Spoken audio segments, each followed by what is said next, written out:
Buenos días, tardes o noches, igual, dependiendo de qué horas ustedes estén observando o revisando la clase. Esta corresponde al jueves 14, ¿verdad? Espero que hayan tenido una buena semana y hayan cumplido con la tarea de la semana anterior. Así que vamos a comenzar. Dándole continuidad, solo que este es más estadístico, es solo información crucial, ¿verdad? Que tenemos acerca de lo que es la medición de las interacciones educativas. Recuerden que la semana pasada vimos, ¿verdad? Un poco de la interacción educativa, decíamos que siempre va a ser y va a estar relacionada con el actuar, el interactuar entre estudiante-estudiante, estudiante-docente y docente-estudiante, ¿verdad? Son tres áreas, pues que aunque parezca lo mismo, pues dependiendo de cómo se guíe o se establezca esa relación, así se desempeña, ¿verdad? Correcta, adecuada y a veces inadecuadamente, pero que siempre es factible pues corregirla. Bien, pasamos entonces al tema de ahora, donde dice sobre la medición de las interacciones educativas. Entonces dice acá, tenemos el protocolo CLAS, que significa de Classroom Assessment Scoring System. La pronunciación ustedes saben que no es muy fuerte, así que ustedes sabrán cómo pronunciar. Dice acá, fue diseñado en el 2009 para conocer métodos de evaluación de la práctica docente que pudieran ayudar a fortalecer aquellas habilidades que hacen a los maestros más efectivos. ¿Qué o por qué surge, verdad? La verdad que generalmente los docentes hemos estado en tela de juicio, es decir, cómo actuamos, cómo interactuamos. Y también esto viene de ¿cómo vamos a decir? Contexto, ¿verdad?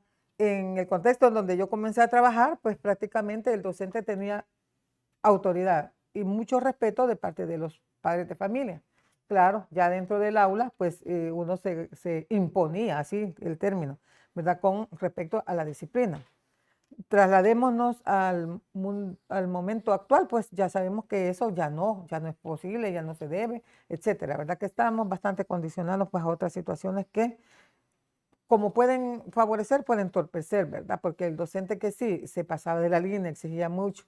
Entonces, no exigir en cuanto a conocimiento, sino que la forma de actuar o interactuar con el estudiante era bastante prepotente, pues sí, tienes razón de que estemos cambiando. Pero, ¿a qué precio, verdad? Porque a veces ya el docente no puede decir, mire, joven, se le cayó un lapicero, porque ya sienten que, uy, me está señalando, me está observando, ¿qué pasa? Porque solo a mí me ve, ¿verdad? Entonces, hemos llegado a extremos, extremos. Y los extremos nunca son buenos, ¿verdad? Sino que tenemos que buscar un punto medio. Entonces, el protocolo CLAS, ¿verdad? Dice, es un protocolo que clasifica las interacciones entre maestro y estudiante, proporcionando parámetros para medir su calidad, intencionalidad y efectividad. No se basa en la presencia de materiales, infraestructura o currículum, sino en cómo los maestros utilizan los recursos disponibles y las interacciones que establecen en los estudiantes, ¿verdad? Y esas, como volvemos al punto, ¿verdad? Las interacciones que establecen con los estudiantes. Acá tenemos en la ilustración, pues lo que nos tocó tipo pandemia, ¿verdad? En esa época nos tocaba estar virtual. De hecho, a partir de ahí se toma también las modalidades virtuales en donde tenemos ¿cómo se llama? Unas clases sincrónicas, ¿verdad? Y a veces, como en este caso, las asincrónicas. Entonces, ¿ha cambiado la forma de educar? Sí, en cuanto a recursos, sí, en cuanto a metodología, pero no debe cambiar en cuanto a interacciones. Estas siempre deben de ser positivas para estimular al estudiante. El protocolo CLAS, entonces, fue desarrollado en la Universidad de Virginia, Estados Unidos, por un equipo de especialistas encabezado por Robert Pianta, ¿verdad? ¿Qué implica? La medición de las interacciones CLAS sucede a través de información recopilada en 12 dimensiones de la experiencia educativa. Estas 12 dimensiones son agrupadas a su vez en 3 dominios: apoyo emocional, organización del aula y apoyo pedagógico. Para cada una de estas 12 dimensiones se establecen también indicadores, elementos observables y escalas de valoración precisas, porque recuerden que están evaluando el desempeño docente, ¿verdad? Entonces, en el apoyo emocional, ¿qué se evalúa o qué debe de existir o evidenciarse? Un clima positivo. Volvemos, la interacción del docente con los estudiantes debe ser de respeto y confianza, como señalábamos en la clase anterior. Sensibilidad del maestro, pero no el que llora a la vez con la par del alumno o le empieza a contar sus historias tristes y todo eso. Esto no es sensibilidad, eso ya es pasar del plano profesional a plano personal. Y eso pues debemos de entender que se limita. Vamos a ir a un aula a educar.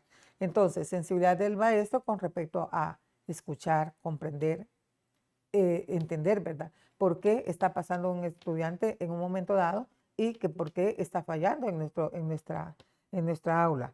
Si el estudiante se acerca a darnos una explicación porque llegó tarde, porque no presentó una tarea, porque no realizó tal cosa, nada de eso es su problema, eso es su situación, acá esta fecha y todo eso. Escuchemos, ¿verdad? Hay situaciones que no son solventables solo porque el docente quiere, sino que hay situaciones en las que realmente, como dicen, la vida se empeña con la persona y nosotros solo podemos dar o estar receptivos a poder dar alguna oportunidad, ¿verdad? Ahora, consideración a las perspectivas de los estudiantes. Y eso es porque no todos pensamos igual, no todos actuamos igual, no todos tenemos los mismos ideales. En una misma aula, en una misma carrera elegida, no necesariamente tenemos los mismos motivos por el cual nos incluimos en esa carrera. A veces hay profesores o cualquier carrera que sí son de vocación, hay otros que son por intereses y hay algunos, aunque mínimo en estos tiempos, pero a veces es por imposición. Ejemplo, mi papá no me daba para estudiar en la universidad, sí, no elegía la carrera tal, porque él es esto, entonces él quería que yo estudiara esto también.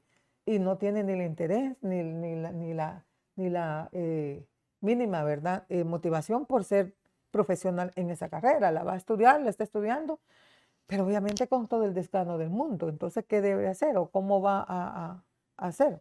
Bueno, puede pasar la asignatura, es decir, ser aplicado, pero no va a ser sobresaliente, ¿verdad? O lo contrario, puede darse la situación que es un mal estudiante, pésimo estudiante, no presenta tareas, como que lo que quiere es que los docentes lo reprueben y así la excusa es, vaya, reprobé, el docente en tal cosa. Entonces, no demos oportunidad, pero sí hay que entender la perspectiva de ese estudiante, el por qué, el cómo, el cuándo, qué quiere, qué objetivo le mueve, ¿verdad? En sí. Ahora, dentro de la organización del aula, manejo de la conducta. Y en esto sí hay que hacer hincapié. No hay un mejor aprendizaje que cuando los estudiantes tienen una conducta adecuada en el aula, receptiva. Porque siempre un estudiante que molesta, pues interviene con el aprendizaje en forma negativa. Y si el docente atiende mucho a ese estudiante de mala conducta, descuida a los demás por empeñarse en corregir a uno que al final ni lo está corrigiendo ni nada. Tampoco jamás, bueno, yo no recomiendo, ¿verdad? Que la medida disciplinaria es, bueno, no te gusta la clase, salite. Entonces está premiando al estudiante y si ese estudiante tiene más amigos, al día siguiente o la siguiente clase no va a ser uno, van a ser 3, 4 los que estén molestando por tal de que el docente los retire del aula. Esa no es medida disciplinaria, eso es un premio al estudiante. Entonces, ¿qué debemos de hacer? Hacerle partícipe, darles tareas, generarles exposiciones, exigirle que prácticamente actúe e interactúe dentro del aula a beneficio del aprendizaje y no en contra de este. Productividad. Hay que ver que el estudiante esté siendo productivo, pero lo primero es qué metodología está utilizando el docente. Si el docente ocupa una metodología que le permita al estudiante vivir el axioma que he mencionado, práctica, teoría, práctica, es decir, nosotros comenzar con actividades, luego venimos con la teoría y posteriormente terminamos con actividades, el estudiante se siente como que lo que está aprendiendo sí es parte de la vida, sí es útil en la vida, sí es aplicable en la vida. Entonces hay que ver de que sean actividades productivas. Ahora, el clima negativo, que también se puede presentar, ¿verdad? En la organización del aula. ¿Cómo lo tenemos organizado? ¿Cómo estamos? Si nosotros estamos en una posición de rigidez, de autoridad, generalmente el clima se ve un poco afectado porque los estudiantes no se sienten confianza. Recuerden que son los aspectos de la clase anterior, ¿verdad? Mucho menos el docente gana el respeto del estudiante o el docente no respeta al estudiante, entonces se da un clima negativo que puede obviamente influir en el rendimiento académico, pero en forma negativa como lo estamos señalando. El apoyo pedagógico. Aquí tenemos formatos de enseñanza para el aprendizaje, es decir, buscar las mejores estrategias, las mejores formas, las mejores alternativas, ¿verdad? Las mejores técnicas que se puedan utilizar para el desarrollo de un contenido o de los contenidos en términos generales. Advertencia, no porque funcionó una vez, 100% va a funcionar otra vez algún método, alguna técnica. Posiblemente en un momento dado no se dé la situación de que ese material ya le aburrió al estudiante, ya no es motivador, ya no es la sorpresa, ¿verdad?, que generó al inicio, y eso pues entonces nos juegue en contra. Comprensión de los contenidos. Debemos ser prácticos para poder dar a conocer un contenido. Entre más elevado el lenguaje que nosotros ocupemos, entre más técnico el lenguaje que utilicemos, pues puede ser menos comprensible para el estudiante. Ahora bien, también tener la capacidad y paciencia de poder enseñar o mostrar un contenido, como les decía en la clase anterior, una, otra y otra vez. Lograr la comprensión. No quiere decir la memorización de un concepto, sino que si el estudiante no lo explica con sus propias palabras, éxito. Comprendió el objetivo y la situación de aprendizaje. Ahora, análisis y cuestionamientos. No hay mejor forma de enseñar que hacer al estudiante analítico. Hacerlo, o más bien dicho, tener en cuenta que el estudiante es un ser pensante. Y por ser pensante, tenemos en cuenta que es capaz de analizar, es capaz de cuestionarnos y no vernos como me está cuestionando a mí, yo que soy la docente, yo que domino el tema, yo que soy la persona que más sabe aquí en el aula. No, el estudiante tiene el derecho de preguntarnos. De hecho, a veces nosotros podemos equivocarnos, vamos a decir así, o contradecirnos en lo que decimos de un concepto y lo explicamos de otra forma o lo aplicamos de distinta manera, y eso puede generar en el estudiante pues que nosotros estamos o generar dudas. Entonces, que nos pregunte no es malo, que nos pregunte es al contrario, confirmar lo que el estudiante sabe, confirmar que el estudiante está comprendiendo o darnos cuenta en qué estamos fallando nosotros, docentes, al explicarlo. Entonces, ser objeto de cuestionamiento jamás hay que verlo como una enemistad o como que el estudiante desconfía de mí o como que el estudiante no quiere mi clase, sino que al contrario, quiere saber y saber bien o saber mejor o, como insisto, confirmar tal vez cómo ha comprendido. Y eso también va en cuenta o va de la mano con la capacidad de análisis, la cual nosotros deberíamos de fomentar. Ahora, la calidad de la retroalimentación, el punto anterior. Si el estudiante cuestiona, si el estudiante pregunta, es el momento justo y apropiado para poder dar una retroalimentación, ¿verdad? No todo lo que hayamos dicho ha sido captado por el estudiante, entonces en un momento dado nosotros estamos en la capacidad de retomar la información y volverla a dar. Como he señalado anteriormente, en otras ocasiones también, al generar de nuevo la información, tenemos la obligación de darla de una manera diferente, si es posible, para saber que si no nos comprendieron con la primera explicación de la forma en que lo hicimos, no podemos agarrar ese mismo ejemplo, volver a andar el mismo camino, porque sabemos que si el estudiante no lo comprendió así, debemos de buscar un plan B, un plan C, etcétera, ¿verdad? Para eso está todo el abecedario, para llegar hasta el plan Z, si es posible. Ahora, el diálogo pedagógico. La información, la interacción, ¿verdad?, que nos va a permitir con el estudiante conocer, saber y darnos la oportunidad, ¿verdad?, de desempeñarnos, de dar a conocer la información específica del contenido, entender qué es nuestro objetivo de enseñanza y allí, ¿verdad?, con diálogo, es decir, con lo que es nuestro objetivo de enseñanza, hacerlo ver. Tratar de evitar, ¿verdad?, las situaciones personales y trabajar lo más posible acerca del contenido y su aplicación. Y eso nos viene a resumir lo que nos decía anteriormente. Repito, leo de nuevo: la medición de las interacciones en clase sucede a través de la información recopilada en 12 dimensiones, ya las leímos, de la experiencia educativa. Estas 12 dimensiones son agrupadas a su vez en 3 dominios: dominio del apoyo emocional, organizacional del aula y el apoyo pedagógico, ¿verdad? Ahora nos dice acá: el uso del protocolo CLASS requiere una certificación que asegura que el observador posee las habilidades y el entrenamiento necesario para aplicar el protocolo de manera confiable y pertinente. La medición de la calidad de las interacciones educativas en clase, ¿verdad?, sigue una escala que asigna valores entre 1 y el 7. Un valor de 7 representa la valoración más alta o de mayor calidad, mientras que un valor de 1 se asigna a las interacciones mínimamente características del salón de muy baja calidad o de muy baja calidad. Entonces, la puntuación asignada por el observador debe considerarse juicios basados en la calidad, frecuencia, intención y sensibilidad de comportamiento entre los actores durante el periodo de observación. Para las 12 dimensiones se describen los elementos observables en cada uno de los 7 valores con el objetivo de asignar calificaciones precisas a las interacciones observables. Y ahí tenemos, por ejemplo, ¿verdad? Cuando es bajo, ¿verdad? Obviamente puntaje de 1, 2, el medio 3, 4, 5 y el alto de 6 y 7. Pero veamos la diferencia entre cada una de ellas para entender como tipo rúbrica cuál es lo menos que, o sea, el menor puntaje es asignado por qué condiciones, qué características se están desempeñando en el aula, y el puntaje más alto, pues que es el 7, qué características son las que hacen que esa interacción sea de alta calidad. Veamos en el bajo. 1. Si las características del nivel bajo se ajustan muy bien al aula, pero fíjense bien, muy bien al aula.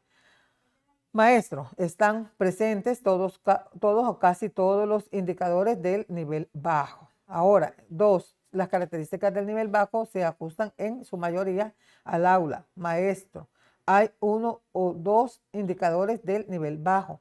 En el nivel medio ya vemos que las características del nivel medio se ajustan en su mayoría, ya hablamos no lo básico, ¿verdad? Sino que mayoría del aula, maestro, pero hay 1 o 2 indicadores del nivel bajo, es decir, todavía venimos arrastrando conductas o interacciones que no están dando mejores resultados. Ya en el medio 4, nivel 4, ¿verdad? Dice, las características del nivel medio se ajustan muy bien al aula, maestro, están presentes todos o casi todos los indicadores del nivel medio. Y como puntaje 5 en nivel medio siempre queda, dice, las características del nivel bajo se ajustan en su mayoría al aula, maestro, pero hay 1 o 2 indicadores del nivel alto, es decir, que va avanzando hacia el alto. En el alto, 6 y 7 los puntajes, 6, las características del nivel alto se ajustan a una mayoría, ¿verdad?, del aula, maestro, pero hay 1 o 2 indicadores del nivel medio. Y obviamente en el 7 ya vemos que reúne las características del nivel bajo, se ajustan muy bien al aula. Maestro, están presentes todos o casi todos los indicadores del nivel alto, ¿verdad? Esa es como una rúbrica para saber si se está llevando a cabo un buen trabajo en el aula, una buena interacción. Entonces, sobre la dimensión ética, dice con la observación y el protocolo. ¿Qué pasa? Recuerda que es un protocolo para seguir. Esta es una forma de evaluar la capacidad o la interacción, como decía allí, del docente, ¿verdad? Ya está aprobado y es para que en algún momento dado, si nosotros queremos revisar nuestro desempeño, pues sería bueno también retomar esto. Dice, la observación de la práctica docente, ¿verdad?, en el aula es un proceso de enseñanza, un proceso que presenta desafíos técnicos y sensibles. Este proceso involucra objetividad, profesionalismo y respeto por el ambiente del aula y los participantes. Ser objetivo, nada personal, no hay que hacer que las cuestiones se vuelvan contra mí, por mí, hacia mí, sino que todo es objetividad. Insisto, en el caso que explicaba anteriormente, si el estudiante pregunta, no lo veamos como me está atacando, me está cuestionando, cree que yo no sé, sino que está preguntando porque quiere aclarar su conocimiento o porque quiere hacer énfasis en algo que él ya conoce o domina, etc. Observar en el aula no es simplemente una cuestión de contemplación. Se requiere entrenar la mirada para desarrollar información sistemática, pertinente, confiable y válida, que ayuda a fortalecer el trabajo en el aula y propiciar retroalimentación para mejorar las experiencias educativas, tanto para los estudiantes como para los maestros, ¿verdad? La observación de cómo es la dinámica del aula. No vamos a tener prejuicios, no nos dejemos llevar por primeras impresiones, tenemos que realmente dominar un poco lo que es las observaciones, ¿verdad? La observación. Ser crítico, pues, en lo que estamos viendo y, insisto, no ser prejuiciosos. Ahora, 4 miembros de este equipo, dice, de investigación se capacitaron especialmente en la aplicación de clases en el nivel de bachillerato y recibieron la certificación correspondiente. Esto garantiza un nivel de confiabilidad interobservador al menos del 80%. ¿Qué significa? Que si se capacitan y están en el mismo aula, pues cada uno puede ver de distintos ángulos una situación. Al término del tiempo se llegan a las conclusiones, lo común o lo que ustedes observaron, y ahí entonces se puede sacar una valoración más objetiva pues de la clase. Ahora, el diseño de la investigación, ¿verdad? Se consideró que aunque los observadores habían sido formados y certificados en el uso de instrumentos, su entrenamiento se había realizado a través de clases de bachillerato en el sistema educativo de los Estados Unidos. Por esta razón y para garantizar niveles de confiabilidad, se decidió que por poco más de la mitad de las clases videograbadas fueran codificadas y valoradas por 2 observadores. Para cada uno de los 78 clases analizadas, dice, en esta investigación se obtuvieron los consentimientos informados de los directores del plantel, maestros seleccionados y, lo más importante, de los estudiantes y de sus padres de familia. Cuando se realiza una investigación, siempre debemos de tener en cuenta que las personas involucradas deben estar informadas de qué, por qué, hacia qué, dónde, etcétera, está dirigida la investigación para que ellos participen voluntariamente. Es parte de la ética dentro de la investigación.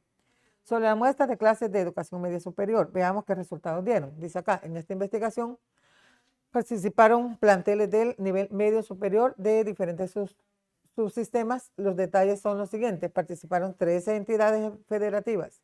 Se incluyeron 63 planteles. Se abarcaron 6 subsistemas. Participaron 78 docentes, 42 eran de lenguaje y comunicación y 36 eran de matemática. Estas son las variables, vamos a decir, de sujeto y de objetos de investigación que se tienen. Recuerden que este solo es un ejemplo para que veamos cómo fue valorada y evaluada, ¿verdad?, según el protocolo clase. Las clases de estos 78 profesores fueron videograbadas específicamente para este estudio. Estas grabaciones fueron realizadas por un total de 20 integrantes de los equipos de las representaciones de la Subsecretaría de Educación Media Superior de los Estados Unidos. Y ahí podemos darnos cuenta, ¿verdad?, de la información que tenemos en este caso. Ahora dice acá, el estudio observó a 78 docentes con una distribución equilibrada de 40 hombres y 38 mujeres. Sin embargo, se encontraron diferencias significativas en las asignaturas que impartían. El 67.5% de los hombres eran maestros de matemáticas, mientras que el 76.3% de los docentes de lenguaje y comunicación eran mujeres. Esto es porque realmente muchas veces la educación o la elección de carrera generalmente es bien sexuada, es decir, matemática, no sé cómo, por qué, pero si se dan cuenta, este es un estudio de Estados Unidos. Ahora trasladémoslo a El Salvador, a países latinoamericanos. También se da este fenómeno. La matemática generalmente no es como una carrera afín para las mujeres. No es porque no tengamos la capacidad, sino que como que socialmente se asigna que es más de capacidad de hombres que de mujeres. Y la cultura, pues la acepta. Por lo tanto, nosotros como mujeres dentro de la cultura latinoamericana, pues a veces decimos, no, es que matemática es complicada. No es el caso 100%, por eso hablamos porcentualmente, ¿verdad? Y tampoco hay que decir, sí es cierto, no, todos tenemos la misma capacidad, la inteligencia no determina por sexo, ¿verdad? Sino que la tenemos como tal, una capacidad en general. Ahora dice acá, solo 16 docentes no tenían la acreditación del programa de formación docente de educación media superior, distribuidos equitativamente entre lenguaje y matemáticas. Entonces la edad promedio de los docentes era de 43 años, con una experiencia docente media de 13 años. Importante destacar que el 50% de los docentes tenía menos de la edad promedio y 11 años de experiencia docente, es decir, eran más jóvenes. En relación con el último nivel de estudios cursados, poco más del 70% de los maestros participantes en una investigación obtuvieron como grado máximo algún título de educación superior. Algunos más continuaron con posgrados. El 18% realizó estudios de maestría y el 5% cursó el doctorado, ¿verdad? Es decir, la mayoría se quedó como licenciado o técnico de, ¿verdad? Y ahí tenemos el estadístico como tal, ¿verdad? Bien. Allí nos damos cuenta que como ciertos estudios, ¿verdad?, ya bien elaborados, nos marcan cómo es la interacción, cómo hay diferencias, ¿verdad?, entre una y otra carrera, entre una y otra desempeño, y cómo prácticamente el que hace docente, la preparación del docente y la forma como se trabaja, o sea, la metodología utilizada, ¿verdad?, nos va a permitir un mejor y buen desempeño dentro del aula, ¿verdad? Bien, Entonces, la presentación acá termina. De nuevo, va a estar asignado material para tarea, ¿verdad? Y trabajo que deben de presentar. Las indicaciones siempre van a estar en la plataforma. Muchas gracias.